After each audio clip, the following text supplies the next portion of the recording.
ওয়ালাইকুম রহমতুল্লাহি বরকাতু।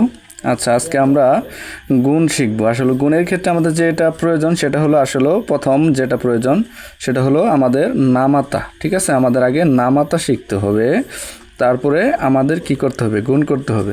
আর নামাতা শিখতে হলে আমাদের এখানে আমাদের 1 থেকে আমাদের 10 পর্যন্ত নামাতা আমাদের শিখলে যেটা ছোটোমণিদের জন্য প্রয়োজন, যেমন প্রথম থেকে আমাদের পঞ্চম শ্রেণী পর্যন্ত আমাদের এ পর্যন্ত শিখলে আমাদের জন্য যথেষ্ট। যারা আমরা ছোট থেকে মানে প্রথম শ্রেণী থেকে এখানে পঞ্চম শ্রেণী পর্যন্ত আমাদের এখানে পঞ্চম শ্রেণী পর্যন্ত যেটা আমাদের প্রয়োজন 1 থেকে 10 পর্যন্ত।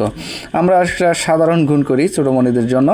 এখানে আমাদের ধরেন আছে, আমরা এখানে রাখলাম 27, এখানে আমরা 2-এর কোঠা নামাতা লিখলাম। এখানে আমরা দেখতে পাচ্ছি যে 7 দুগুণে 14, এখানে 14 আমরা 4 নিয়ে আসবো আর থাকবে 1, তাহলে 2 দুগুণে 4 আর 1 যোগ করলে হয় কত, 5। এ হলো আমাদের 2-এর কোঠার নামাতা।